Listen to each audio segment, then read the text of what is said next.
আলোচনার বিষয়বস্তু আগে জানানো হয়নি। বর্তমান রাজনীতি যা আন্দাজ করতে পেরেছিলাম তার উপরে ভিত্তি করে আমরা একটা লিখিত বক্তব্য নিয়ে এসেছি এবং সেই লিখিত বক্তব্যটি আমরা মাননীয় প্রধান উপদেষ্টার সমিতিও পেশ করেছি এবং সেই ভিত্তিতে আমরা আলোচনা করেছি।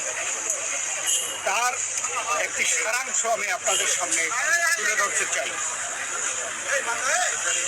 বাংলাদেশে গণতন্ত্র উত্তরণের লক্ষ্যে বিএনপি প্রথম থেকেই একটি সুস্পষ্ট জাতীয় নির্বাচনী রোডম্যাপ দাবি করে আসছে। আপনারা জানেন আমরা এটা প্রত্যক্ষভাবে দাবি করে সুস্থ নিরপেক্ষ ও অবাধ নির্বাচন অনুষ্ঠানের উদ্দেশ্যে সরকারের নিরপেক্ষতা বজায় রাখার স্বার্থে বিতর্কিত উপদেষ্টাদের বাদ দিয়ে উপদেষ্টা পরিষদ পুনর্গঠনের জন্য আমরা দাবি জানিয়েছি। বিএনপি প্রতিটি নেতা কর্মী ব্যক্তিগতভাবে, রাজনৈতিকভাবে, পারিবারিকভাবে সবচেয়ে বেশি ক্ষতিগ্রস্ত হয়েছে আওয়ামী লীগের আমলে এবং সেই জন্য আওয়ামী লীগের বিচার সবচেয়ে বেশি দাবি করে বিএনপি। এই কোনোভাবে অসম্পূর্ণ থাকলে বিএনপি সরকারের দায়িত্বে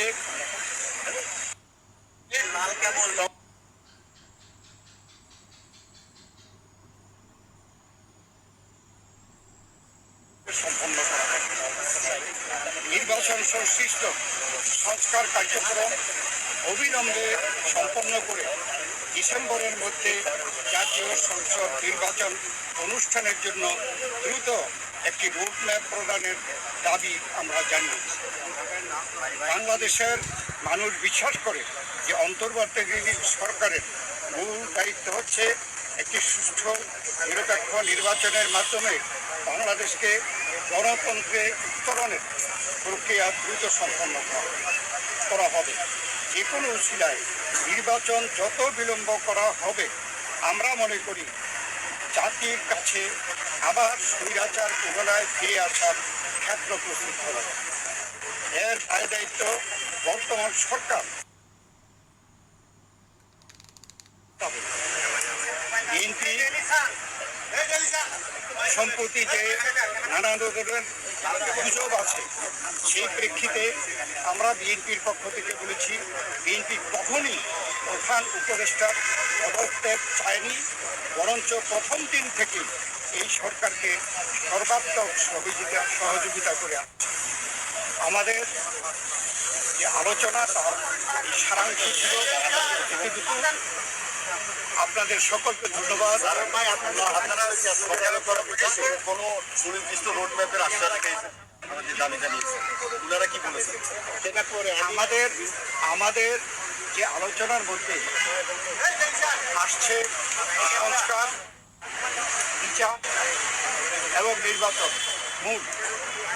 আমরা বলেছি একটার সাথে আরেকটার কোনো সম্পর্ক নেই। এটা সংস্কার চলমান বিষয়, এটা চলতে থাকে।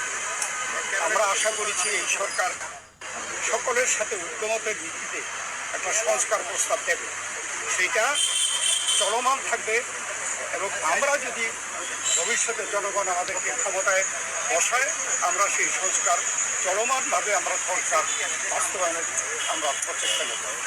আর মামলাগুলোর ব্যাপারে বাংলাদেশ জাতীয়তাবাদী দলের আমাদের দেশনেত্রী বেগম খালেদা জিয়া, ভারপ্রাপ্ত চেয়ারম্যান তারেক রহমান থেকে শুরু করে আমরা এবং সেই তৃণমূল পর্যন্ত আমাদের নেতা কর্মীরা সবচেয়ে বিক্ষুব্ধ।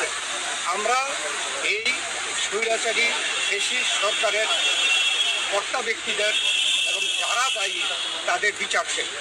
অতএব আমরা তো বিচারের পক্ষে, তবে বিচার ব্যবস্থা যে স্বাধীন চাই, আমরা স্বাধীন বিচার ব্যবস্থা, এই বিচার সম্পন্ন করব। ঠিক করে দেওয়া সম্ভব না এবং আমরা বলেছি যে যেগুলো সম্পন্ন না হবে সেগুলো যদি বিএনপি ক্ষমতায় যায় তাহলে বিচারের আওতায় এনে স্বাধীন বিচার ব্যবস্থার মাধ্যমে এই বিচার সম্পন্ন করা। আপনারা আজকে কোনো আশ্বাস পান নাই সুনির্দিষ্ট না, এটা স্পেসিফিক কোন রকম এরকম কথা হয় নাই, উনি স্পেসিফিক জানান নাই। আমরা আমাদের দাবি জানিয়েছি, হয়তো বা ওনারা ওনার মাধ্যমে জানাবেন, সেই জন্য আমরা অপেক্ষা করব। সন্তুষ্ট কিনা এখনো প্রতিক্রিয়া জানানোর দরকার না, ওনারা প্রেস সেকশন কি বলে তারপরে আমরা প্রতিক্রিয়া দেবো। কতটুকু হয়েছে আপনারা ওনার প্রেসকে আগে কথা বলতে পারি, তারপরে আমি একটু বলি এখন আমি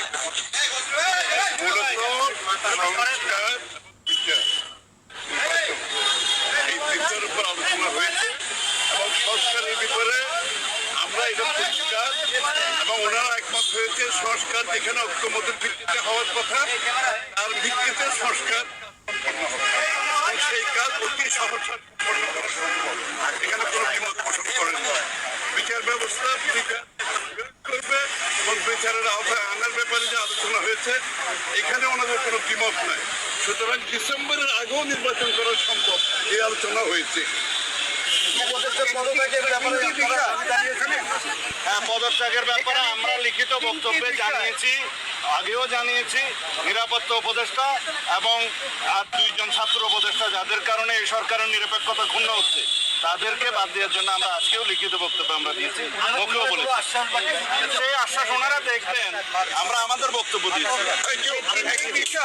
যে তিনটি বিষয় নিয়ে আমরা কথা বলেছি আপনারা শুনেছেন, সংস্কার, বিচার এবং নির্বাচন। আমরা স্পষ্ট ভাষায় বলেছি যে আর মিউচুয়ালি এক্সক্লুসিভ, একটার সঙ্গে আরেকটার কোনো সম্পর্ক নেই এবং যদি দ্রুত নির্বাচন দেওয়া হয়, আমরা স্পষ্ট ভাষায় বলেছি আজকে বাংলাদেশের যে নৈরাজ্য হচ্ছে, যে আইন শৃঙ্খলা পরিস্থিতি